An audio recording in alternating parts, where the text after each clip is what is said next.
Okay, hi. Hi. Hi. Uh, can you say something? I can't hear you. Okay. Is this any better? Uh, okay, my issue. Yeah, everything. Can you hear me? I can hear you perfectly. I see a few Okay. other people. Can the other people give me a thumbs up if you can hear me? Yeah. At least one. Yep. Two thumbs up and a Yeah. virtual thumbs up. Yeah. Right. Yeah, I think we can start. Thank you, Jeff, for joining and accepting as a speaker of our seminar series. So this is KAIST AGI seminar series. So, and we have the third speaker, and I'm very honored and happy to have you here. Yeah, so for the audience, so Jeff is a professor currently of computer science at University of British Columbia at Canada, and he's also holding the Canada CFA AI chair. And also, he is currently the senior research advisor of DeepMind. So he's working on his focus is deep learning and deep reinforcement learning, and he's doing a lot of inspiring works. And also, he's been before a research manager at OpenAI, and he was also founding member of Uber AI Labs. Yeah.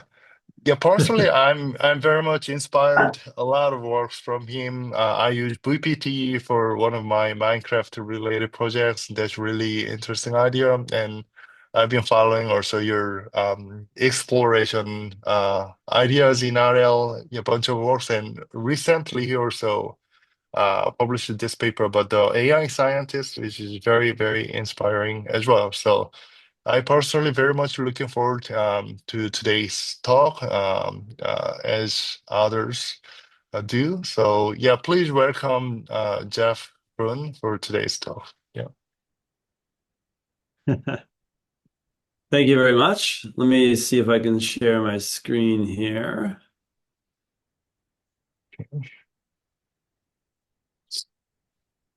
Oops, I'm not actually sure that worked as how I wanted.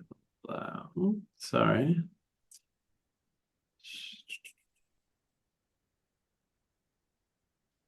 There we go, I think. Yeah, it works great. You can see the slides and then make sure that it works in full screen. How about now? Yeah, I can see the full screen. All right. Great. Here we go. So I think we have a little bit more time than normal in these talks. So I think that if you guys have clarifying questions, it might keep things, interesting if you ask them during. And if it's more of a conceptual discussion question, you can ask it at the end. But today, what I want to do is I want to introduce open-ended and AI-generating algorithms, which are types of algorithms you may or may not be aware of. And then talk about kind of how these algorithms, which I've been working on, depending on how you count, for almost 20 years now, have been really impacted by the advent of frontier models. And like, there's lots of new things we can do with in these spaces because of foundation models. Of course, that's true of almost everything in the world. So, but we'll talk about how that works here. So that's the goal today. I'm first going to kind of motivate and introduce these three family of algorithms and then talk about the new possibilities unlocked by foundation models. So I want to start with kind of an interesting observation, which is that there's a paradox in life, which is that if you try too hard to solve a really hard problem, you will fail. However, if you completely ignore that problem, you're actually much more likely to succeed. So I'm going to give you an example as a metaphor. Imagine you were trying to solve this maze here. Can you see my cursor? Yeah, okay. So if you're trying to solve this maze here, and you start here at the bottom, and you incentivize an optimization algorithm or a human to only go closer to the goal, then you will go north and you will bump your head against this wall forever, this dead end. That's what a traditional RL or optimization algorithm will do. In contrast, if you incentivize the algorithm to just go somewhere new, explore, it will trivially go around and explore this problem. Now, you might think that that is just true of toy domains, but actually, this is a fundamental, deep insight about all search processes and even technology here on Earth. So if you went back to the time of this, thousands of years ago, and you said, hey, I will only fund people in my queendom that will improve the ability to cook fast with less smoke, you would never invent the modern microwave. Because to invent the microwave, you had to have been working on radar technology and notice that a chocolate bar melted in your pocket. Similarly, if you went back to the time of the abacus and you only funded scientists who gave you more compute per minute, you might get a 3D abacus, longer rods, more beads, something like that, but you would never invent the modern computer because to do that, you had to have been working on vacuum tubes and electricity, which were technologies that were not invented because they help with computation. So the conjecture here is that you have to, if you want to solve really hard problems, you have to kind of create problems as you go. And then as new problems start to emerge and they might unlock progress on another task. You have to kind of be able to simultaneously work on a lot of new interesting problems as you go. And that's the only way to solve problems. And you also must be able to goal switch between problems. So goal switching is an idea that we had in this paper in 2016. It's the idea that if I'm working on task A, such as a roboticist looking for walking bipedal locomotion, and you suddenly start making progress on another task B, such as balancing on one leg or crawling on all fours, don't throw out progress on task B because it doesn't measurably improve your ability to solve task A. Instead, start saying, hey, why don't I simultaneously practice and get better at B while also getting better at A? Because B might end up being an important stepping stone that leads you to solving task A. So we want our algorithms to capture the equivalent of serendipity, to say in a lab, I wasn't trying to produce that, but something interesting just happened. We want our algorithms to do that. So that leads us to this family of algorithms called quality diversity algorithms that my colleagues and I have been kind of creating over the course of, 10, 12 years now.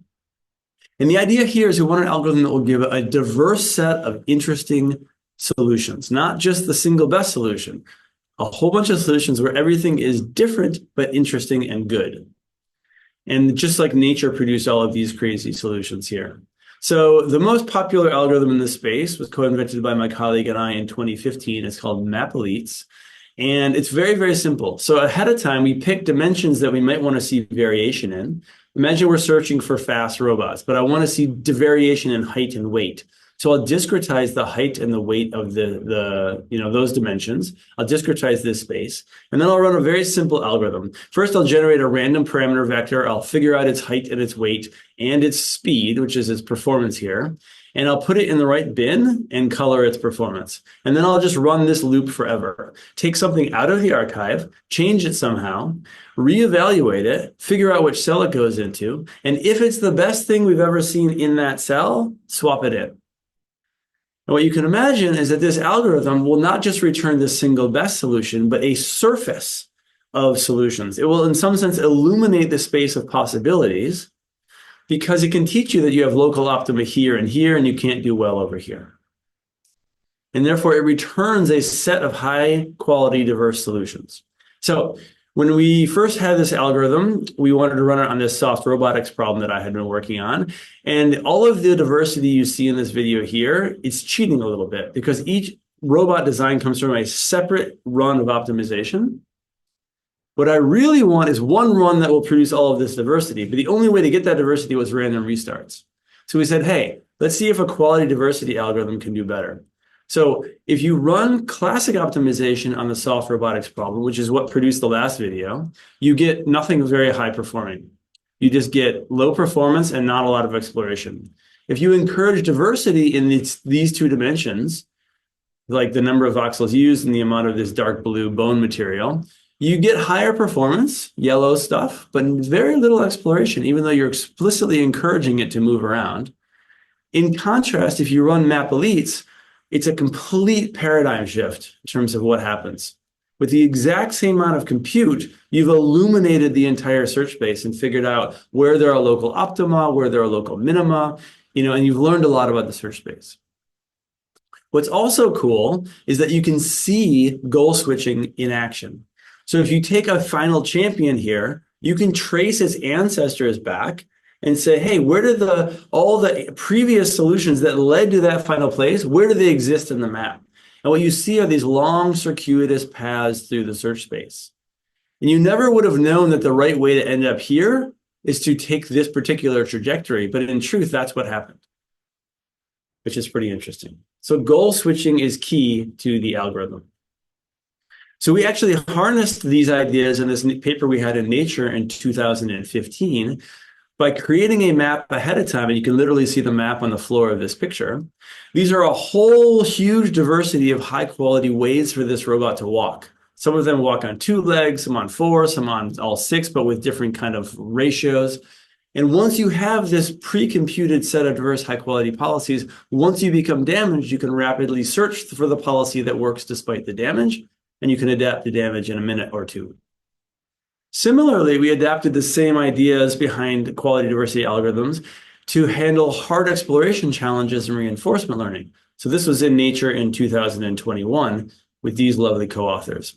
And the idea here is that you have sometimes in reinforcement learning these very sparse exploration problems. They're hard exploration because you don't get reward unless you take a huge series of rather precise steps before you get a reward. So randomly exploring the space will never uncover what behaviors are rewarded in this type of task. And the poster child at that time was Montezuma's Revenge, which was a problem many people had tried. In fact, you can see all these blue dots of previous papers that had focused on Atari and not done very well in Montezuma's Revenge.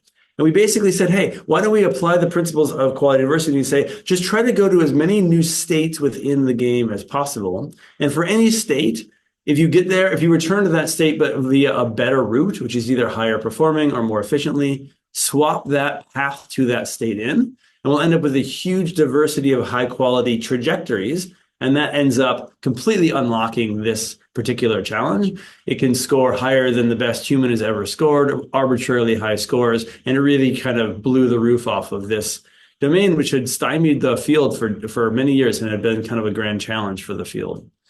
That same algorithm would run on all of the Atari games. And again, the Atari was a benchmark for many years on RL. It solved all of them. And so effectively, it solved this Atari benchmark, which the field had been working on for quite some time. There are some caveats that you can see in the paper. If you similarly apply it to a robotics problem, here the robot does what my kids don't do, which is put away its toys. In 4 different problems here, intrinsically motivated PPO, which is the orange line, never solves the problem. And Go Explore solves the problem every time reliably. So this is a big step up for exploration.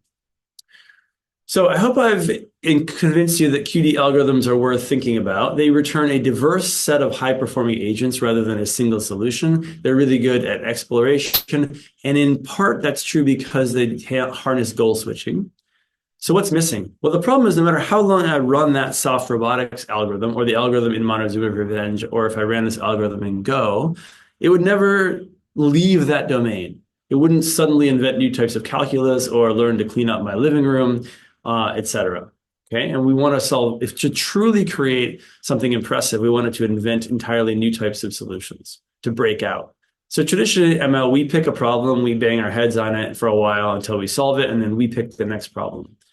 But what interests me more are these class of algorithms called open-ended algorithms, which my friends and I have been working on, like I said, for about 20 years. This is really the reason I got into AI, this slide. I wanted to do this, to produce this. You look at Darwinian evolution, you look at human culture, it never stops innovating. It is just constantly coming up with wild and crazy new ideas forever without stop. It produced all of the creatures on this slide, including jaguars, hawks, and the human brain. And my challenge, maybe the goal of my whole career, the thing that intellectually gets me most excited is, could we make an algorithm that does that? You know, and one litmus test for this comes from Jean-Baptiste Mouret, which is, could we create some piece of software code that we would want to run and come back and check on after 1 billion years? Evolution's been running for 3.5 billion years, and the COVID pandemic taught us it still has tricks up its sleeve. There's no code we have ever written that is interesting to run for that long. And so the question is, how might we do that? That is the quest of open-ended algorithms. And there's increasingly a large group of scientists that are kind of joining us in this quest. So one thing that I think is an essential ingredient of open-ended algorithms is the idea that they create their own challenges and solve them as they go. So arguably, evolution created the opportunity or the challenge or the problem of leaves high up in trees, and the solution in the form of giraffes and caterpillars. And then those solutions become their own opportunities, their own challenges, because now things can eat them or live inside them or cooperate with them, etc. So could we have algorithms that do that? So when we were at Uber, my colleagues here and I created this algorithm called Poet that took a step in that direction. And the idea here is that we want to endlessly generate increasingly complex and diverse learning environments and their solutions, and try to do that forever. So to do that, we're going to create a parameter vector that describes the environment, not just the solution, an agent. So we'll have parameter vectors that describe environments, parameter vectors that also describe agents and solutions. And here's what we'll do. We'll just start a loop. We'll periodically try to take an environment out of the archive of environments, change it a little bit, and if it is interestingly new, put it back into the set and grow the set of environments. What does it mean to be interestingly new? Well, it has to be not too easy and not too hard for the current set of agents, and it has to be novel, somehow different from everything we've seen before. And then we'll just also simultaneously optimize agents to be solving each of these environments, and they could goal switch and jump between environments, just like a squirrel can invade a new niche if it wants to, or a raccoon can learn to invade my trash can once humans come on the scene with trash, etc. And so every single thing I'm about to show you is automatically generated by the algorithm. It created the environments and the agents that solve the environments. When you run this algorithm, it starts out by making small little stumps, small little gaps to jump over, a little bit of ruggedness in the terrain. Over time, it has a natural curriculum that it creates that starts producing really big gaps, really big stumps, and more rugged terrain, and putting all of those challenges together. What is really interesting is that we took the final environments that this thing solved, and we said, can we directly train something to solve that problem? And the answer in every single case is no. You needed goal switching and the curriculum to ultimately learn how to solve those hard challenges. And it also did the thing that I wanted to do when I started my career, which is started to produce a huge explosion of diversity within one run. So all of these environments here, this is in a follow-up paper, some slightly different technical details, but all of this stuff was produced in one run of the system, which is pretty exciting to see. In fact, this is currently one of maybe the favorite plot I've ever produced, because this is starting to look like the tree of life. This is a phylogenetic tree, like the tree of life, but in the environments that were created. And what you see is deep diversity. This whole wing on the right here is kind of like water worlds, and it's like inventing totally different styles of water worlds. And over here, you might have tree canopy worlds, and here you might have sand dune worlds. Just like in the Great Tree of Life, you have the big cats and the big dogs and whales. So it comes up with an idea, and then it kind of riffs on that theme forever, which is pretty exciting. People took the ideas from Poet and used them as pre-training for robotics. This is effectively a really glorious form of curriculum learning and domain randomization. And once they did that in simulation, they could effectively transfer these robots into very challenging terrain, which is exciting to see.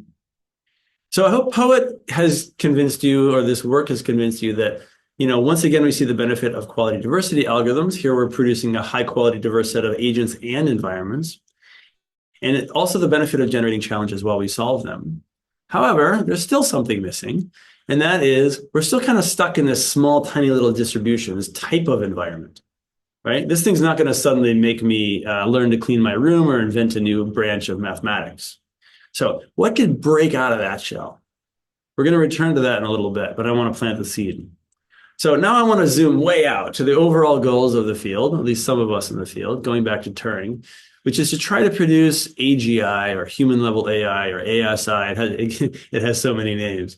If we should make extremely powerful AI, which is the topic of a different talk, I think we'd agree that we have still a long way to go, although this slide is becoming dated as we get closer and closer. But the question is, how will we get all the way there to the finish line? So I think there's a clear trend in machine learning, which is that hand-designed pipelines are ultimately outperformed by learned pipelines as you get more compute and data. Here are some examples where we have seen that. And that suggests an alternate path to getting all the way to powerful systems. And that is what I call an AI generating algorithm, which is AI basically learning to create better AI and some kind of bootstrapping flywheel sort of a thing. And we have evidence that this works. So here's what it looks like. You do a lot of search, a lot of compute, a lot of what we now call pre-training. And in the end, you get this thing. And that thing is a very sample efficient learner that can be very impressive. And we have an existence proof because Earth had a planet-sized computer in 3.5 billion years on that planet-sized computer and ultimately produced you.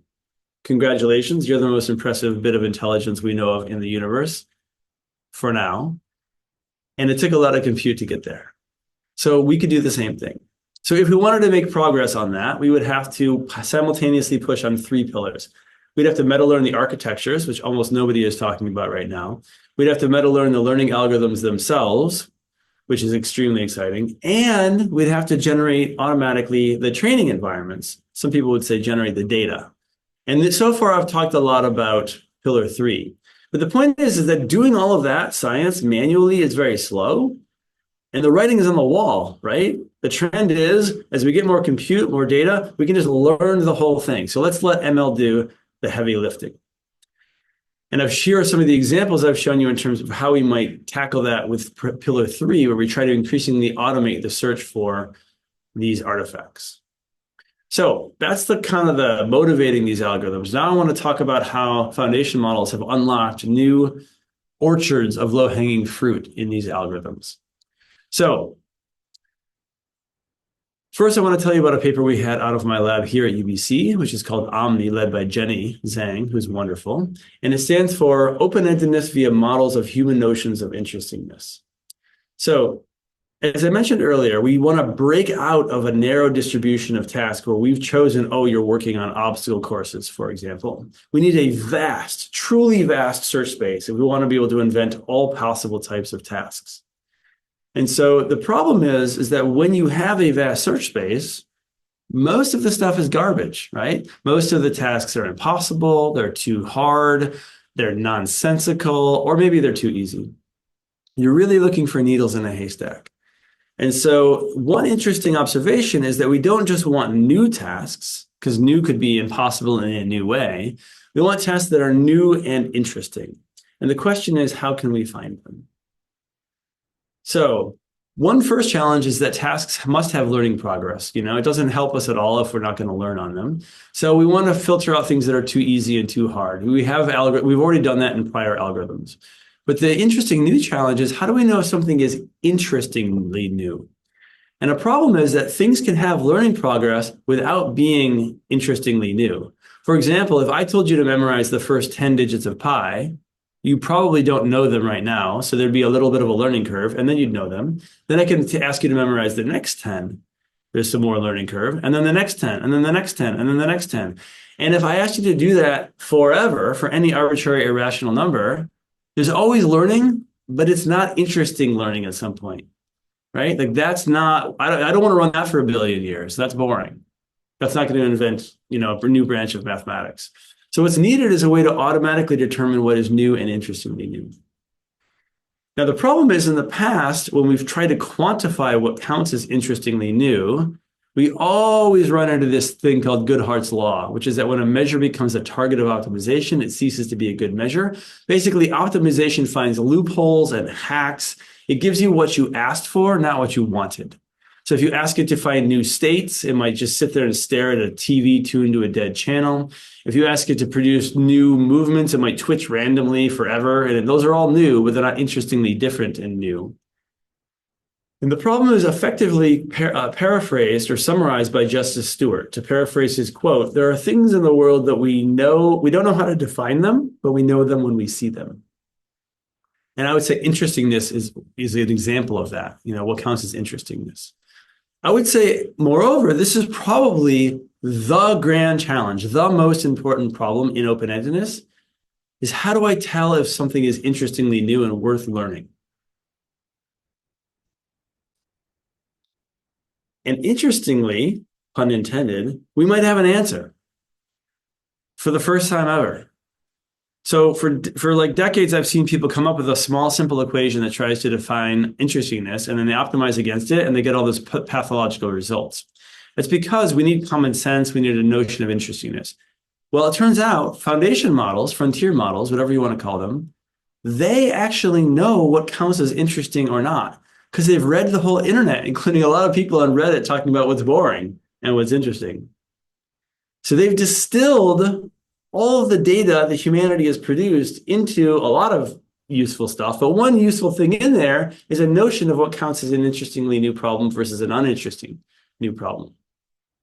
And so we can just ask the foundation models in our algorithm whether this new challenge that has been proposed counts as interestingly new.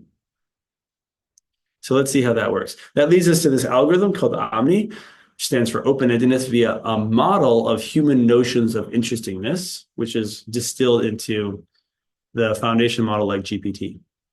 So we're going to do RL. It can be task conditions. So we'll say, go do this, go do that, go do this. We're going to have a task sampler, and it's going to try to sample or produce tasks that have high learning progress and are considered interesting by a model like GPT. If it meets both those criteria, we'll train against it for a while, and then we'll go back and ask for a new task as our agent levels up. To do learning progress, we use this work from my team at OpenAI a couple of years back. And to use the model of interestingness, we just asked GPT, hey, here's a new task. Here are the previous tasks we've already learned. And here's how we performed on the previous task. Does this count as an interesting new task or not? Just ask it in text. So we went to two different domains, Crafter and Baby AI. If you sample tasks randomly, you get the red line here. It doesn't work very well. If you sample tasks according to learning progress only, you get the blue line here. It works pretty well. That was Poet, but doesn't do great. And then if you also kind of add in, and make the tasks interestingly different, then you end up doing better. Now, what do I mean by doing better? This is doing better on a predetermined set of tasks that we thought represented an interesting spectrum of tasks in this domain. So there is a notion of human judgment in the picking of the evaluation tasks, and then you get to run it against it. But the algorithm doesn't know what those tasks are. It's just trying to learn to do interesting things. And look, it's better at doing interesting things. All right. Now, we wanted to push this further and try to go to an infinite task space. And so we went to this much more complicated, like 3D building simulator, Thor, and we wanted to allow any task specifiable in natural language. That is a truly vast set of tasks. Like take the toaster and put it in the sink, bang it 3 times, and then touch the plant with your hand. That could be one task, for example. The problem with that is once you allow any possible task, you need to evaluate whether any possible task was performed. And so you need this thing that I call a universal reward function that says if any task has been completed. What's a cool thing is that you can also go to foundation models to help you with that problem. So you can ask GPT, hey, you want to propose that I do this particular task? You also have to write the code that will check if that task was performed, either with pixels or based on state or something like that. Here we use state. So in this much more infinite task space, if you do uniform sampling, you get red. If you do learning progress alone, now you're in such a big task space that even learning progress doesn't work very well. Blue is very low. But if you use Omni, then you still do quite well in this domain.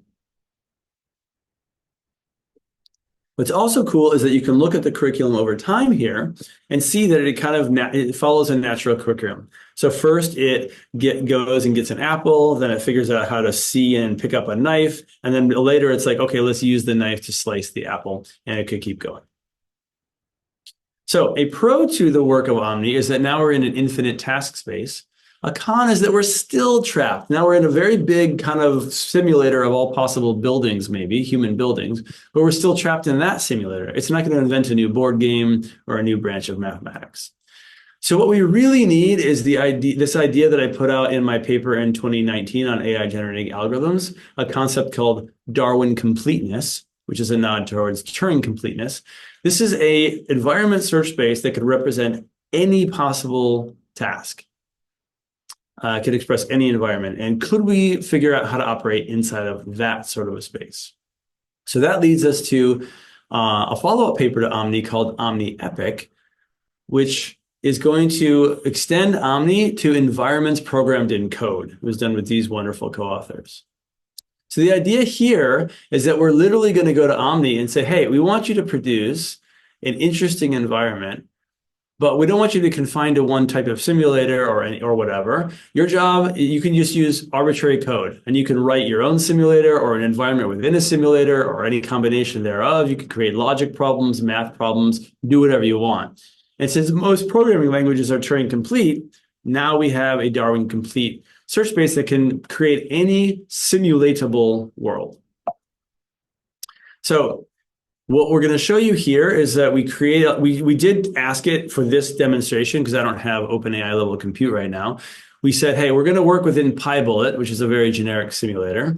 And your job is to create an endless stream of interesting challenges. So we seed it with this challenge here, which is a robot that can cross these platforms and jump over gaps to get to a target. And then everything else that you see was automatically generated by the system. Here we see the agent is crossing a bunch of moving platforms. And then it ends up saying, okay, why don't I kick a ball through a goal, set of goalposts. It then also decides to make gaps between the moving platforms. Here it decides to create a bunch of obstacles it has to run around. Then it creates kind of a cluttered room and says you have to go through this room and go try to find the exit. Here it touches a button to create a bridge. And here it knocks down a bunch of dominoes, has to knock them all over. And here, perhaps my favorite, it has to go and knock down a tower of blocks, which is something my kids love to do when the other kids are building something. If you zoom out, this is a kind of another run of the task. Here, we're not actually training the agent. We're just assuming the agent could solve the task to get a flavor of what kind of diversity the system can generate. And it just does all these crazy cool stuff. So it creates like a multi-room environment where it has to do search and rescue. It does a lot of these obstacle courses, kicking balls through goalposts. Sometimes the goalposts start moving or it has to bank the ball off a wall before getting it through the goalposts. Over here, it creates the game of dodgeball, all the way up to creating a construction site it has to clean up and a restaurant with tables full of dishes that it has to bust all the dishes off of the tables. So just this wild explosion of diversity. It basically can write whatever it wants. It's not even confined to this simulator. We could just tell it to also, do arbitrary new simulators. It's also not confined to the robot. The agent could be a different body of a robot. It could have all sorts of different characters. So here's some other examples of another run we ran where Omni Epic just it can be curious. It can invent forever. So to conclude this work, we can finally, because of foundation models, focus on only learning interesting tasks. That allows us to be in an infinite, huge search space, a Darwin complete search space, which is enabled by just allowing the foundation models to generate environments in code. They're already really, really good coders, so now we can leverage that skill. And I think this is getting close to an algorithm that you might want to run for 1 billion years. We're not quite there yet. There are some challenges. Like one question is, to what extent does the model of interestingness generalize way outside of the distribution of human environments that humans would make? We don't know to what extent that might work, but it could work. I would be interested to see, and that's why I would, if you give me 1 billion years of compute, I'd love to see the result. So if you have 1 billion years of compute laying around, please give it to me. All right. The next thing I want to mention was mentioned in the intro by the organizer, which is VPT. And I want to tell you how that ties into this open-endedness thing. So hard exploration, I should say VPT was done by these wonderful co-authors which was my team at OpenAI. So hard exploration prevents open-ended learning because it's just a tax on the system. RL often fails to learn because exploration is really, really, really hard. And so if you give it like a challenge like Montezuma's Revenge or finding, a bronze sword in this scene on the right here, it would take so long to solve that task. You don't even get to do the next task or the next task and the next task in some infinite chain because each task just takes too long. So it's a huge drain on the system. So the question is, can we make AI generating algorithms without a planet-sized computer? And I think the answer is yes. And I think that to borrow from Newton, AI sees further by standing on the shoulders of giant human data sets. Foundation models allow us the ability to kind of include all of humanity's experience. So we already have tons of data of how to explore and solve hard challenges in the form of internet videos. For example, in Minecraft, there's an ungodly amount of video online of people playing Minecraft. Now, a challenge, if you want to learn from that data, is that videos are unlabeled. So unlike text and music and images, you don't get the next pixel or word or note for free. You have to infer it and find it. You need an action, the action that was taken at each step of the video. Did the person hit up, down, left, right, shoot, jump, etc. But you can actually solve this problem pretty easily by training an inverse dynamics model that looks at the past and the future and infers the action in the middle. And once you have that model, which you can train with some contractor data, you can go and label the entire internet's worth of videos. And now you get the labels of up, down, and right. And then you can go and do basically GPT, but for videos, where you give it the past and you ask it to predict the next action. This is different from a Sora model that's predicting the next frame and creating the world. This is just what action should I take? What action should I take? So we did that for about 8 years of a video and a 500 million parameter neural net. And what we saw is that if you like only at scale, only when you dramatically increase the amount of pre-training, do you start to see the model zero shot do complicated things like that take humans, like 2 minutes and about 3,000 actions, like produce a crafting table in this game of Minecraft. And here are some videos of the model zero shot after pre-training and a little bit of supervised fine tuning. And what I really want to draw your attention to, I'm going to run this again, is the video on the right. So look at this agent exploring this village here. It goes like from building to building. It knows how to open doors. It knows how to open chests. It knows how to look around, then go to the next building, go upstairs, etc. It has learned to explore. It's not randomly flailing around mashing buttons. And it's kind of, that could be the seed of an open-ended algorithm that goes and learns a ton of new tasks because of its pre-training. So to show that, we created a task that was at the time kind of a grand challenge in the at least in Minecraft RL, which is getting a diamond pickaxe. Now this takes humans roughly 20 minutes, skilled humans, and 24,000 actions to accomplish. So we're just going to reward all of the skills in this sequence. And what you find is if you don't do pre-training, you don't use VPT and train on the internet, you just try to do RL from scratch, you get the performance on the bottom here, which is effectively 0. But if you do pre-training, then you can slowly learn all of the tasks in the sequence and ultimately produce and get diamond tools, which again takes about 24,000 actions. So I definitely don't have time to show you this video, but I just want to show you this is really cool. This is using a keyboard and a mouse, and it's learned to drag and drop icons and basically use a computer. This is like a prequel to the work from Anthropic on computer using agents, and OpenAI is reportedly going to release something soon in that department as well. And so it's just really cool to see that pre-training works. We can stand on the shoulders of giant human data sets. That allows our algorithms to start with a lot of knowledge, and that allows them hopefully to go off and do some open-ended learning, which should be really cool to see. On that front, a team that I'm on at DeepMind is working on this project here called Sima, which we published a paper on. And this is effectively scaling this idea up from Minecraft to 12 other worlds. So here's an agent that's playing 13 games, and it can do arbitrary tasks in all of these games with lots of pre-training.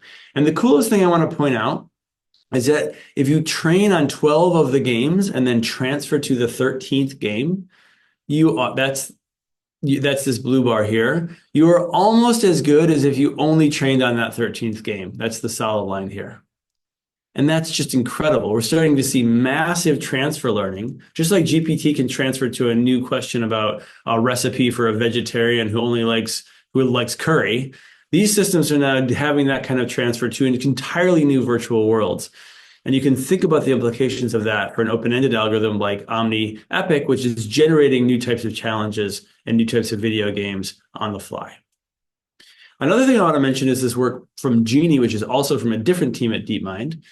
This work is so cool. they said, you know what, we're not even going to try to require action labels or even infer them. This is built on work that Ashley Edwards did in her PhD before she joined my team at Uber and then before she joined this team at DeepMind, where basically we'll just have a model watch videos on the internet, create a world model of what might happen if an agent takes actions, and therefore simultaneously be able to handle actions and figure out the consequences of action and generate future images of the world. So then you can give it a new picture, like this picture here, and it will just generate a video game for you that you can play. Like you can literally hook up an Xbox controller and play this game, and you can play all of these games. You can also create a world and ask, like, what happens if I send these robotic instructions to this arm, and it will simulate it for you. So it's learning a world model, which you can then use to train agents in, which is pretty exciting. All right, the next thing I want to tell you about is a project also out of my lab here at UBC, which is called thought cloning. It was done by Shunren, who did a fantastic job on it. And the idea here is that language is also kind of a really important resource in terms of open-ended algorithms. But AI doesn't actually think that often in language. This is starting to change, which things like chain of thought and et cetera, but this is only kind of a recent thing. So the idea behind thought cloning is that, hey, we're doing all this behavioral cloning in the world. We're taking agents and chaining them, produce the words that I produce the actions that I produce. But the one thing we never do is say, produce the thoughts I had while I was solving that problem, while I was writing that poem or that code or playing that video game. And thought cloning says, hey, why don't we train and clone the thinking, the reasoning that went into the action stream, as well as the action stream itself. So typically a behavioral cloning trains an agent to just emulate the actions of a human or an expert. And thought cloning says, let's do both actions and the thoughts the human had while they were acting. All right. So we don't have vast quantities of humans thinking out loud, and we didn't have the compute to deal with the noise of like YouTube captions, where sometimes people talk out loud, but sometimes they ask you to subscribe to their channel or whatever. So we created a synthetic data set here where a bot is solving problems in this little baby AI world. It takes actions, but it also generates plans. And from those plans, we consider those thoughts and we can clone those thoughts as well. What you see is that if you do normal behavioral cloning, which is this orange line here, you do learn the task, but you're not as good as if you do thought cloning, which is blue. But also look at the speed difference of how much quicker thought cloning was to learn the task. So it's higher asymptotically, but also its initial slope. But what's even cooler is cognitive scientists have long said that one of the things that makes humans so good at handling new challenges is that we have language. Unlike a dog, which you can't teach new tricks to very easily, I can use my language to think about and adapt to a new world, to combine the thoughts I have and make plans and all this stuff. And so here we checked our agents that are trained to clone thoughts, which is blue, versus actions, which is orange. As I scale how out of distribution the environmental challenges are, how do these agents differ? And what you see is that behavioral cloning agents fall off in their performance much faster, and thought cloning agents generalize much better. And even more interesting is that if you give them perfect thoughts, they're actually quite perfect. And so in this particular challenge, what we lacked was thought data. Once you have a low-level actor, in our world, the low-level actor is really good. If you think perfectly, the muscle memory can just go do the task quite well.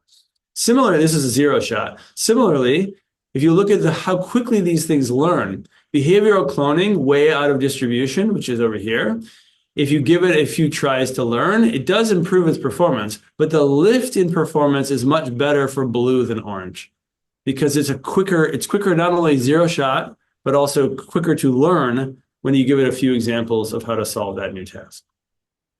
And Jeff, about this thought cloning, I was wondering, wouldn't it be too expensive to get the annotation of the thought process? I don't think so because people on YouTube often will talk out loud while they are doing stuff. Now, So one option is that you could train on YouTube. Now, of course, that's expensive. You have to train on YouTube. You have to train at scale on all the captions. But there's two challenges. One, they often say things that are not exactly what they don't they talk about things that are not what they're working on. They might tell you a funny story that happened to them earlier in the day or ask you to subscribe. But I think language models could automatically just go through and filter that stuff out. They'd be pretty good at it. So you run every transcript through like GPT and you say only add it, only keep in the stuff that's on topic. That might be one source. Another source for thought data is you could train a model maybe on a small curated set of humans acting out loud and talking while they act. Like sportscasters, for example, they talk out loud while they're narrating a game. And you train a model to basically be a sportscaster for every YouTube video. And now you have the model go and label every video with the thoughts that must have been happening in the human's head while they were doing it. It's not as good because it's AI generated data as opposed to human generated data, but maybe some sort of model that gets good enough at that provides all that data, and then maybe you get it for free that way. So This I'm is not the same saying, idea. yeah, This is the sorry. same idea as BPT, like Yeah, inverse dynamics of thought, or something like that. Right. yeah, that's true. I like that. Yeah, That almost we should name the thing instead of yeah. an inverse dynamics model, it's like an inverse inverse thinking Okay, model or okay, something like that. The ITM. cool. I like it. Mm, Good ideas. Okay. So going back to it, the whoa, where did my slides go? I got into the chat window, my screen. I think that works. Perfect. No, that didn't give me my screen back. Okay. Can you still see my screen? yep. Okay, good.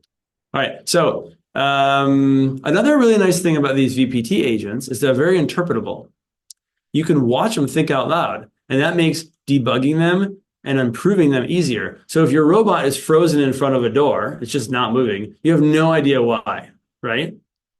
But if you can watch it think out loud, it might say, "Oh, I can't open the door because a person is there." You're like, "Oh, it doesn't know that posters aren't real people. I need to go add in some extra data to teach it that."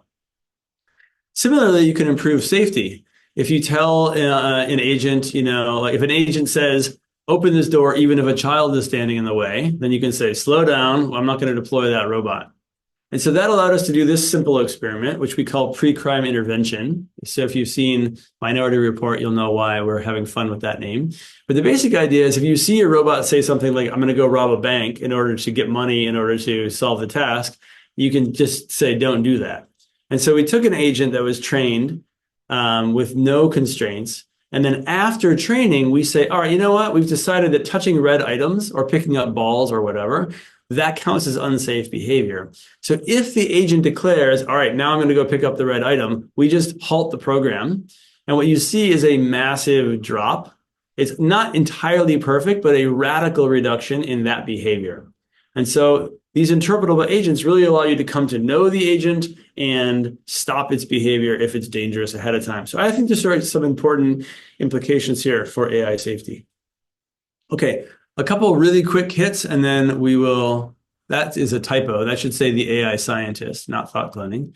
So this is a paper that was also mentioned in the intro.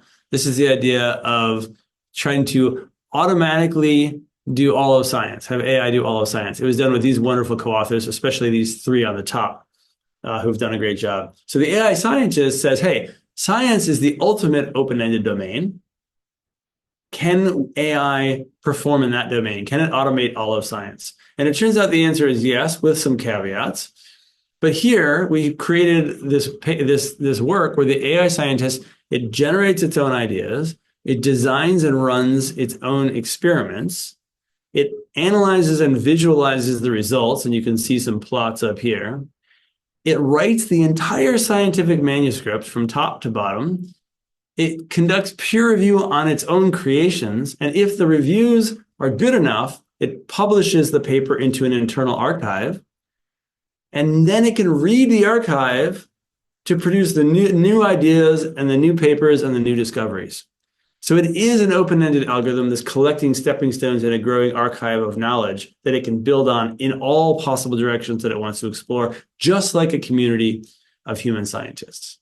Now, it's not perfect. We're still working to make it better, but it's so cool that it's even possible that it's kind of exciting new times.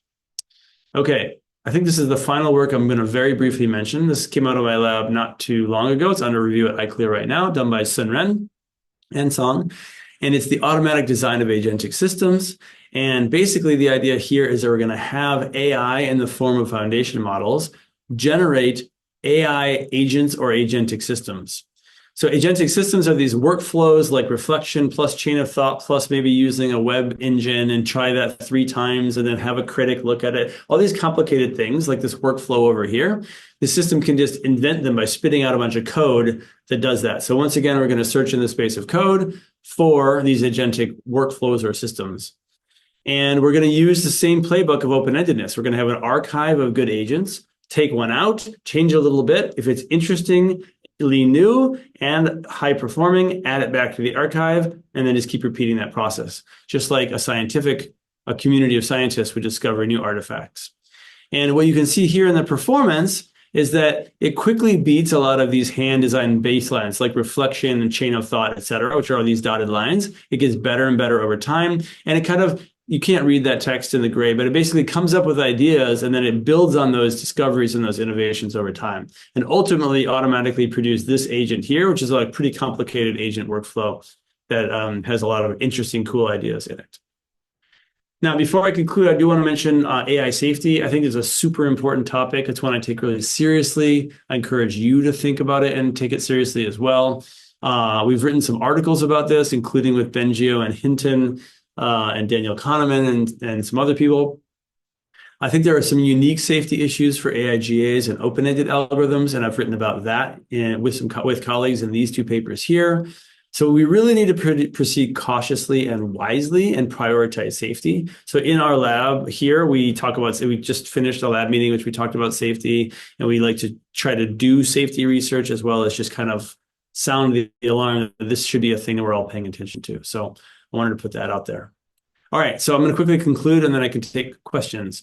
So the overall conclusions here, I've introduced these things called quality diversity algorithms. They explore really well. They create and they collect stepping stones. They harness goal switching, and they invent their own effective yet counterintuitive curricula. I've also introduced open-ended algorithms where the goal is to create algorithms that endlessly learn and innovate forever, like natural evolution and human culture. And AI generating algorithms, which is basically an open-ended algorithm specifically applied to trying to create AGI or ASI. I think it's probably the fastest path to get there. I think that even now, because we can stand on the shoulders of giant human data sets, we can kind of use foundation models that are trained on human data to accelerate these processes. And that makes it an unbelievably exciting time to do work in open-endedness and AIGAs. Because we've got these artifacts, we can ask them what counts as interesting. We can have them be sample efficient learners, learn from the internet, et cetera. We also can start to really expand our ambitions in terms of the search space and go after Darwin complete search spaces. So OmniEpic allows us to finally pursue what is interesting and do so in the space of code, which is Darwin complete. We don't have to try to define simple formula for what counts as interesting. We can just ask models. And I think there's really profound implications for that we're just beginning to explore. So I encourage you, if you're interested, to explore this space with us. I also think things like VPT are interesting because they can just import all of human knowledge as in pre-training, and thought cloning because it allows higher performance, but also generalization, adaptability, interpretability, debuggability, and safety. I also briefly mentioned the AI scientist and the automatic design of agentic systems, which are these new papers that are kind of using the same playbook, but going after AI agents themselves and all of science. So that's it. I want to thank all of my collaborators who really get all of the credit for real, as well as the funding agencies, you for inviting me and paying attention. Thank you very much. Yeah. All right. Thank you very much, Jeff. It was really inspiring talk. Would there be some questions from audience? Don't be shy. You can ask me anything. Yeah. If you didn't get something, I'd rather you get it than sit there quietly. So please feel free to ask me anything. Yeah, feel free to ask directly or like put things in the chat window. So someone is asking question. Kang Yu, yeah, you can I go see. ahead. Yeah. Yeah, I see some. Oh, yeah, I see a raised hand. We'll Hi. take oral questions. We'll get priority, and then we'll do text questions for other ones if people aren't waiting. So Sounds raise your great. hand if you have a question. All right, please go ahead, Yil. Hey, a very nice talk. Thank you very much. So I have two questions. The first is how to how do you avoid um, the how do you prevent the AI scientist from cheating? You know, just you know publishing, allowing itself to publish all the papers that are not so good, for example. That's my first question. The second question is when you make the agents to explore the state space as thoroughly as possible, isn't it the key to define the state space to begin with? And defining the state space um, might require human expertise, and that like how do you find a good state space to explore?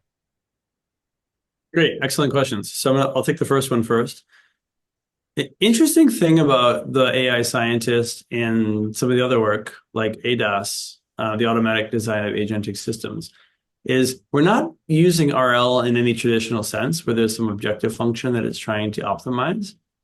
So it's not like it would like learn to cheat and publish papers that are bad. It's not trying to produce the most number of papers or anything like that. It's not trying to evade the peer review system. So that's one thing that's in our favor. Instead, we just kind of use foundation models and say, hey, we really want you to do a good job of reviewing the paper and only accept the paper if it's good. And then it does or doesn't do that if based on its pre-training and its how intelligent it is. But that said, things get through that aren't good. And so then the question is, what do you do about that? I think you can just go to the RLHF playbook and have humans go in there and say, hey, you said this paper was good, but we actually think it's not good. Maybe you say, and here's why. And if you can get a lot of data like that, then you could just turn the crank and eventually you will get a better and better reviewer, a better idea generator, a better writer of the method section. And so basically that playbook could be applied to all of the different pieces of this puzzle, and they should get better. Now, that's expensive if you need to hire contractors to do it. But if you can be clever and find places where that data might be stored, or, and this is exciting, if we just put this thing online and everybody started using it and giving it feedback, then we're crowdsourcing the feedback and people, are kind of collectively almost like training up an AI scientist as a community. That could be a wonderful way to make this work better. Or Uh, partner with open review. yeah, sure. Yeah. Yeah. Um, we've even, that actually is a pretty good idea. Like if people were willing to rate their reviews or something or give feedback on them, then you could take that directly and be off to the races. All right. So to your second question, I'm not sure I got it perfectly. So I'm going to tell you what I think you asked, and then you tell me if this is the right question. I think what you're asking is, hey, if you want to run an algorithm like Go Explore, and you want to say, hey, in this particular problem, go to an interestingly new states, like in Atari, go to interestingly new states in order to explore the game. How do you know what counts as an interestingly new state? Do you have to hand No, code it? no. My question was, how do you define a state to begin with? Because, for example, if you are, training a uh, a walking robot, then there are different ways to define the state. So we know that the angles, the set of joint angles is a good state space. And it's like it distills all our, expertise in explaining animal movements. Um, but you can just as well define the state space as where the molecules are located, right? This is a terrible state space, and you're never going to learn anything probably in a reasonable amount of time. So how do you define new state space in a Great completely question. new problem? Great question. And my answer is going to shock you. The answer is you ask foundation models. Ah, So we have a new paper done by Tsang Liu, who did a lot of the AI scientists and other work, in which he has a new algorithm that's called Intelligent Go Explore. And we literally just do that on a bunch of different problems. We say, hey, we don't want to have to tell to automatically define what counts as an interesting new space. So we like roll the agent out. It gets to a certain state. We pass that to a foundation model, and we say, does this count as interestingly new? And the only thing you have to decide is what are you dumping over the fence to the foundation model? It could be a video, it could be like the raw logs, it could be both, everything, take everything out of the simulator and throw it over. And you say, did we do something interestingly new? And the foundation model looks at that and has common sense. And if it wouldn't probably key on the molecules, it would probably might key on not even just the joint positions, but actually like, did you walk somewhere new? Did you do a backflip? Did you walk on two legs? And it's like, yeah, that's interesting or not. So we're going to use the same playbook coming out of Omni. all right. Thank you. That's Welcome, interesting. and it works. So that's Intelligent Go Explore. It works remarkably well, and I'm very excited about it for exactly because that's such an important question that needed an answer, and I think we now have a pretty good one. All right, Fantastic. Thanks. you're welcome. There is another raised hand, so I'm going to stick with the policy of rewarding the people who are speaking first. Okay, thank you. It was a really fascinating talk, and I love the idea of Darwin completeness. But do you ever see the giants being in the way in the sense that the foundation models define interestingness as, I mean, with respect to humankind right now, I guess. And then eventually, if you want to move this open-endedness into spaces like scientific discovery or anything that would actually surprise us, then it may not align well with the current foundational models. How do you solve that? I love it. Love this question. So this is my favorite question. I get this almost every time I give this talk. Here is my answer. We don't know whether or not what you're saying might completely cause the system to not work and generalize far outside of the distribution. What you are pointing to might stop progress, but I don't think we can be sure of that. I think there's a pretty good chance that there's another path, and it is that the model of interestingness itself generalizes really, really far. So here's a thought experiment. If I took you and I transported you to the year 3000, which is really far into the future, when you first got there, you would be completely shocked, right? Like there'd be so much new technology, you wouldn't have any idea what's going on, and it'd take you a while to like figure out that world, that technology, that society, whatever. But then after you did that, you become acclimatized to the year 3000 tech. The technology that's invented in the year 3001, would you recognize it as interestingly new? My instinct is that you would, because the function that just says, is this new thing interestingly different than this archive of things, doesn't have to know the archive of things. It just has to be able to go from an archive of things to the next thing and say, is that interestingly new? Now, it might not work perfectly. If you literally invented like wildly different mathematics such that I couldn't even digest the archive, then I wouldn't be ready to know if the next thing counts as interestingly new. And then we might have to do some fine tuning and whatever and just train the model as you go. But that is yet another path, is that we do some fine tuning as we go. And then this thing actually can do the job. And so I don't think this is a showstopper. I think it's interesting research that we need to do, but I think there's a chance that it works much better than most people would guess. Thank you. You're welcome. Right. Can I ask one question? So I think in your framework, I think it is somehow simulated world or like because you want the environment also evolving somehow. So there may be some issue of the sim to real because eventually those AI can evolve very intelligent level, but anyway, eventually it should align to the real world. So that means the simulated world should look like the real world, and the problems it will be encountered should look similar to the real world problems. So that's like maybe the problem with chicken and egg problem, if we have the ability, yeah, actually the community is going that way in some sense, like a metaverse. If we can make really um, realistic simulator that looks like the real environment, then we can make various of tasks in the simulated environment and then Yeah. make some intelligent ones. So how do you think about this issue of making realistic environment? Yeah, great question. So I love this question as well. I think that a couple of things. One, transfer learning exists. And so you might, even if you train on a whole lot of really not realistic worlds, you might be gaining skills about logic and planning, et cetera, that will generalize to the real world. And so it still might be useful, even if to us the world seem pretty crazy, they still might be a lot of learning that goes on that does actually transfer. Two, one thing that makes things interesting is jumping into the real world, right? Like if I conquered all the tasks that don't help me do that, well, there's a whole new type of interesting task, which is what might I train on here in simulation that would allow me to go out into the real world and be useful and helpful.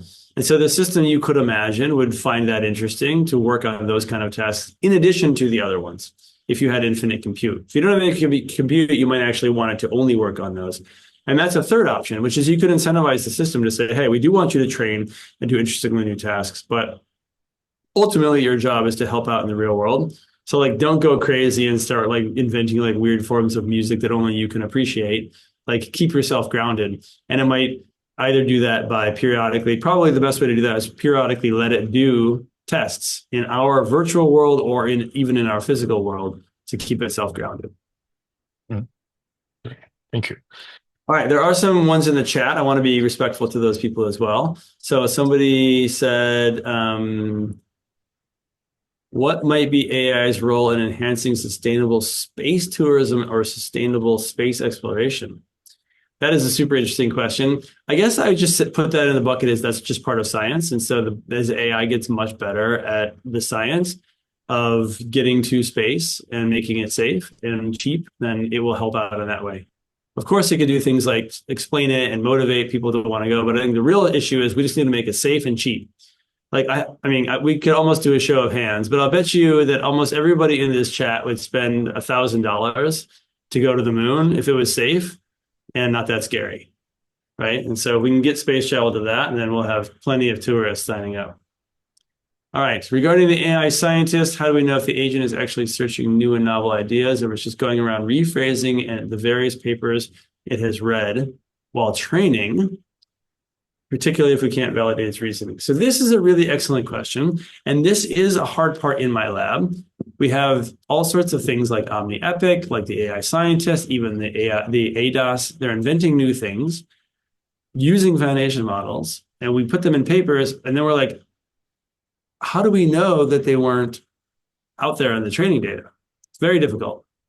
So we are inventing some tips and techniques. That one of the best versions of this that we have right now is, can we differentiate between open loop generation and what I call like an open-ended algorithm?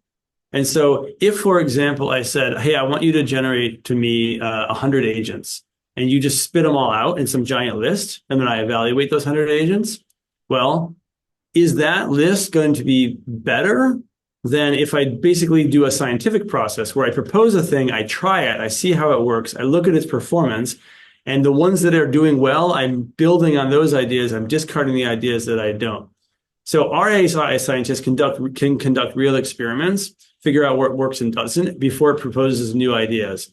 And so comparing that kind of closed experimental system to something that just does open loop on an overall performance score, if the experimental system is way higher than the open loop system, it's evidence that the experimental system was doing real science and making real discoveries. It's learning new things about the world. That's one thing. You can also just kind of look at the likelihood of generating a thing. And if the likelihood is extremely small, then it probably wasn't in the training data. That's not very satisfying. But ultimately, I think the real test here is just when the system is inventing new stuff that the world is pretty sure didn't exist. So for example, if we invented a transformer that is 10x better than everybody else, and everybody starts using it, the world will pretty quickly tell us if somebody else invented that and we stole their idea, or if the system invented it. Similarly with a new protein or a new drug or whatever, like eventually we want to push the system to just do worthwhile scientists, and then the world will tell us if that was new or that was stolen. All right. We have a question about you. Oops, somebody just said thank you and that pulled the chat down. Okay, here we go. It seems like some of your works use LLM, but LLMs are known to be unstable in their outputs. Sometimes they generate different outputs depending on the generation configuration. Did we face this challenge? Did we check it? Actually, I'm going to take a sip here. Our challenge is the opposite. We are trying to explore. We want new, diverse ideas. So we're happy if every generation is different. A bigger challenge is when the generations are often very similar because we get less exploration, less kind of new ideas. So our main way to make the system be different is to have a collection of ideas, pick one idea and riff on it. And then if it's new, add it back in. So we'll kind of like humans reading the scientific papers. If we all read different subsets of papers, we'll probably have different ideas. So we don't actually want a convergent system, and we fight against that. So for us, that's not a problem. That's more of a feature, not a bug. Adib, you are up. Yeah, thank you for answering the question about the AI scientist. I also had another query about thought planning. So to me, it kind of feels similar to chain of thought, just that we are actually instead replicating someone else's thought instead here. And since everyone has different thought process, like, is it actually the correct way to go about thinking out loud? And how does it compare to chain of thought? Right. So chain of thought is interesting because if you think about what GPT was trained to do, it was trained to produce the next word in its training set, right? So if I'm reading a poem or I'm reading an article about, I don't know, financial transactions, I'm supposed to like read the first half of the article and say, oh, and then the answer to the question is, and then it just spits out the first word of the answer. What it's not allowed to do is to say, hey, I think the answer is, and then go off and think about it, spit out a bunch of words, think about it for a while, take the result of all that thinking, go back, and then pick up where it left off. So it doesn't have like this parallel stream where it can think where the words don't count. Now, we've kind of hacked into chain of thought this like, oh, what I'm going to ask you to do is spit out a bunch of text where you think at the beginning, then reflect on that, spit out some more text, and at the end, now go write the article. But it's kind of an unnatural way to like get reasoning and planning. Like when I write software code, I might like have like a notepad and a separate scratch of thing and you know, like work out the overall plan and then go write the code. And GPT was judged on every single token output. What we really want is like some stuff that isn't judged on. Now, because chain of thought is post-training, it's not, that's what allows this hack to basically work. The second difference is just that chain of thought, we're asking the system to figure out how to think based on its training data, but its training data does not have a lot of people thinking out loud. So most of the training data is the final article or the final piece of software or the expert playing the game online. What you don't see is the person saying, I want to write a new library. Maybe I should do it this way. And then like realize that sucks and then refactor it and then refactor it and refactor it and talk to their friends and make a bunch of notes. None of that makes it in. We have the final thing with documentation. So you don't see the thought process that produces the artifact. So we're taking something that's trained on the final artifact and asking it to try to go back and pretend as if it could do the thinking out loud. I just think if you cloned it on people thinking out loud, it would end up being much better. I see. Thank you. So it's more similar to imagination in that sense. Like when we talk about knowledge, it's more close to that. I think it's just more similar to thinking. Like if I told you on a test, if I gave you like a machine learning challenge, right? Like what would happen if I cranked down the learning rate in this particular algorithm and then cranked it up and then cranked it down again, describe it in one sentence. you would have thoughts in your head for about I don't know, if you're me, for like a minute, because I'm a slow test taker, and then you would write out your answer. And it's that stuff in your head that we want to get into the model, like let the model do and train the model to do. Makes sense. Yeah. Thank you. Okay. Yeah, maybe the last question from Bao. Yeah, I see it. I see that question. Here we go. When reading your work on evolving AI agents, it often emphasizes the importance of diversity. How do you see diversity-driven approaches fitting into modern hierarchical reinforcement learning frameworks? It's a good question. I think the basic idea is that I think HRL, hierarchical RL, is just kind of a better way to solve a task.